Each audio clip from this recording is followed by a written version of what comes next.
So I want to give a brief history of American wars that we've been in since George Bush the Elder was president, and how each one's just been a complete screw up. Um, and they've all been wars uh, started by the globalists in America. Let's start with the first Gulf War by George Bush the Elder. So, way back when Saddam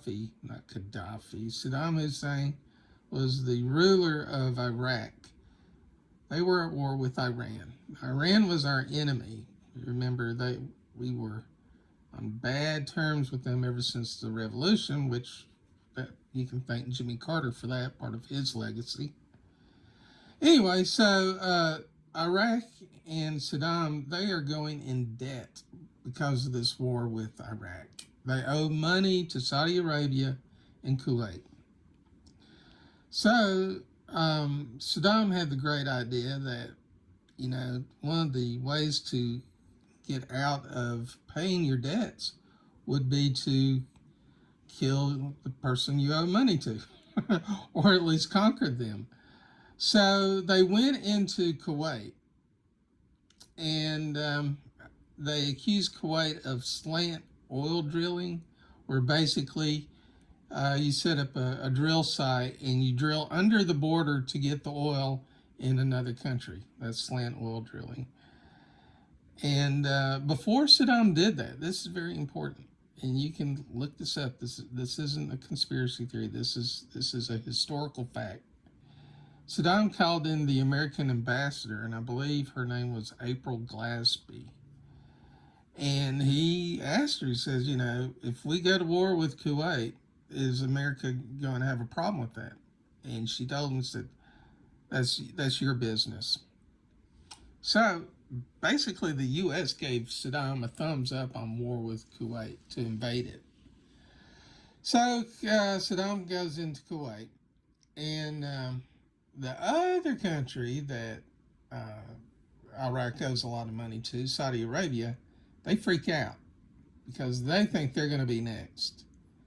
And another big problem is this gave Saddam control over a lot of oil in the Middle East. And one of the arguments that the U.S. used to go to war with Saddam was, oh, this Saddam, he's such an evil guy. He's going to control such a huge percentage of the oil in the Middle East. We just can't have that because he's evil. Now, keep in mind, this is our ally who is fighting our enemy, Iran. Now, Saddam was a really bad dude, but you know what? He protected the Christian population over in Iraq, and right now they are pretty much wiped out. Thanks to the Bushes, good job of wiping out the Christian population in Iraq. So anyway, Saudi Arabia freaks out, and their puppet, George Bush the Elder, he goes to war. And they make up, this is, everyone knows this part now, make up stories about chemical weapons. And we start our invasion of Iraq, and it was pretty bad. It was awful, awful for Iraq. We pretty much wiped them out. After that,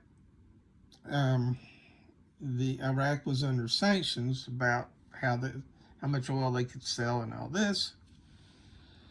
And the Western European countries, and Clinton's president around this time, the European nations aren't real happy with some of the restrictions on Saddam selling oil. So,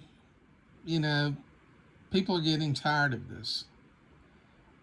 And so after Clinton, we get Bush the Younger. And, right after Bush the Younger comes into office, we have 9/11. So Bush the Younger decides this is a great opportunity to finish the job his dad did and make his Saudi buddies real happy. So Bush launches a war in Afghanistan, which, um, he should have done, because that's where the Al Qaeda and the Taliban and all this other stuff were. I guess it wasn't Al Qaeda at that time; it was just the Taliban. Um, well, it was Al Qaeda, but so anyway, they launched an attack, and so we had to reciprocate. But Bush decides he's also going to go to war with Iraq and finish that up. So they make up all these lies about how they still have chemical weapons and all that. And when they start the war in Afghanistan, one of the first things that Bush did once we took control of the situation was to guarantee freedom of religion for everyone over there. No, I'm kidding. He didn't do that at all. No, what he was worried about was whether women would have the right to vote. Yeah, because, part of our God-given rights is the right to vote. No, wait, hold on. That's not true. No, one of our God-given rights is freedom of religion. But that didn't matter to Bush. He wanted to make sure that, I guess he knew in the Islamic country that wouldn't fly. For some reason, he thought that sending girls to school and letting women vote, that was going to change Afghanistan. So how did that work out? Not too good. How did Iraq turn out? Well, that didn't work out too good either. That's when Al Qaeda was born. So now in Iraq, we got rid of the enemy of Iran. We decimated the Christian population in Iraq. We created a new terrorist group, Al Qaeda, and we've spent trillions on that war. Thank you, George Bush Sr. and George Bush Jr. But the plan is we're going to set up a democracy. That was the plan for Afghanistan. That was the plan for Iraq. And it just didn't happen. So, after Bush the younger is out of office, then we get Obama with Hillary Clinton as his Secretary of State. Now, Hillary, she wants to be president in 2016. And so far, all she's done is basically be Bill Clinton's wife and a senator from New York. So now she's Secretary of State, and she wants to show that she is tough. So she's decided that Muammar Gaddafi has got to go in Libya. So the U.S. basically goes to war with Libya. And we take out Gaddafi. And let me show you this little clip. So, that is the land of unconfirmed. Yes, we came, we saw, he died. Did it have anything to do with your... Yeah, so Hillary was really proud of the fact that, Gaddafi was dead, even though he was basically a dog on a leash. He was producing oil. Libya was stable. And here's the important thing about Libya. If you look at the continent of Africa, Libya sits on top. They are like a cork on a bottle. And when Libya fell, that cork was popped. And all these people, these poor people in Africa who didn't like being poor and starving, they decided they were going to migrate up to Europe. And so they all went up to Europe. The slave trade started again in Libya. Thank you, Clinton and Obama. And now all these immigrants arriving in France and Greece and England, they're all coming up through Libya. So the wonderful decision by Obama and Hillary has changed Western Europe forever. Good job there. And right now, Libya is still in a state of civil war. It's got different, what's the word? Different sides fighting for control of Libya. But you remember the Benghazi hearings? That the leftists said were just a waste of time. Well, one very important thing came out of the Benghazi hearings, and that is Hillary was worried that the media wasn't giving her enough credit for Gaddafi being killed. She was real worried about that. But when things went bad in Libya, Hillary didn't want anything to do with it. So look at this interview Hillary gave. Decision he did, because this was a presidential decision. I've advised the president. Sometimes he follows my advice. Sometimes he doesn't. Sometimes he uses a combination of what he hears from his advisors. We were looking at... Yeah, that's enough of that crap. So basically, Hillary's blaming Obama. I mean, she pushed and pushed and pushed for war with Libya, and now she's blaming Obama for it. What a pathetic human being. Really pathetic. So Libya is just a disaster that has changed the world forever. It's changed Western Europe forever. The Bush's war in Iraq has changed the Middle East forever. Afghanistan was basically, it changed nothing. That's the problem. We spent trillions in Afghanistan and nothing changed, except we gave billions in weapons to the Taliban. So good job of Biden. So now, let's look at a different picture besides Hillary's ugly puss. So now we're in Ukraine. Yeah, the same people that pushed for war in Iraq and Libya. now they're in Afghanistan. Now they want a war in Ukraine. The same people, and it's always in the name of democracy. We're fighting for democracy.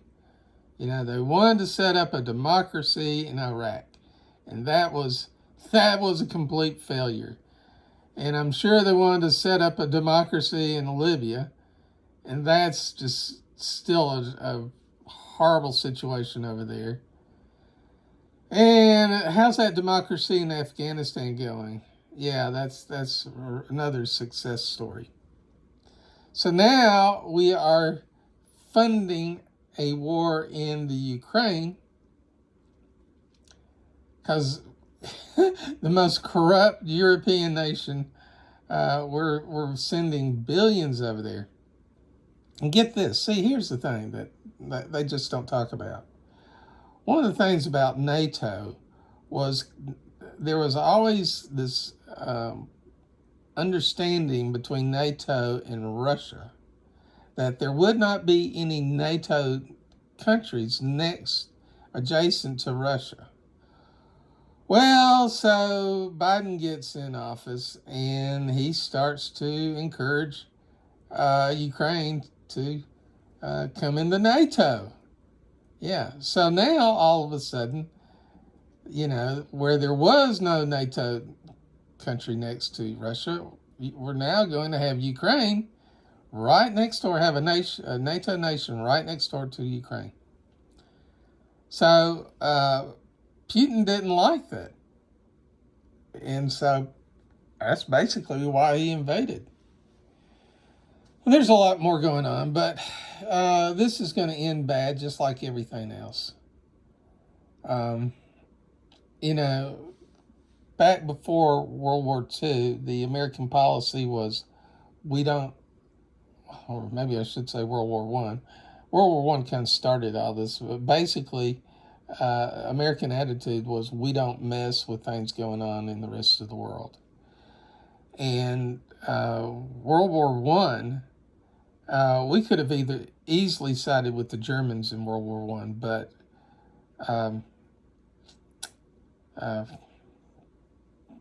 Woodrow Wilson liked the English, so we sided with the English. Anyway, that's kind of the history of things. It's really sad and horrible. The U.S. has spent trillions and trillions of dollars just screwing up the world. Where we had allies, we destroyed our allies and made things a lot worse. And it's always been the same people behind all of this who encourage it. It's Republicans and Democrats. We have Lindsey Graham, who has supported every one of these wars, and he just has no self-awareness. These people, they don't stop and think, gee, this keeps blowing up in our face. Maybe we shouldn't go to war in foreign countries. No. They just keep on. Well, all right. Those are some rambling thoughts on the war. How basically, because these globalists have just screwed up Europe, they've screwed up the Middle East, they've screwed up Northern Africa, and now there's a possibility we could start World War III because of these same clowns. And no one's ever held accountable. All George Bush does is he paints portraits of veterans now. Does that make up for the thousands of American soldiers who lost their lives because of his idiotic war to help Saudi Arabia? What about Libya? I mean, we totally screwed up Libya, and well, I don't know. It's kind of depressing, but I would suggest. What can we do now? I would suggest we just get out of the Ukraine. We're a country seriously in debt. Europe can pay for all of it. They can absolutely pay for all of it. There's absolutely no reason for us to spend a single penny over there. And another thing about NATO, the Biden administration was just so excited because 2 more countries joined NATO. Well, the way NATO works is that it says that if you go to war with a NATO country, you go to war with all of the NATO countries. So take a look at Turkey. For some reason, Turkey is in NATO. So if somebody goes to war with Turkey, they're going to war with us. Isn't that great? Yeah. So the more countries that join NATO, the more likely it is we'll be drawn into a war. And that's basically how World War I started. You had all these allegiances. And, one country goes to war, and when it went to war, all its allies had to go to war also. It's just insanity.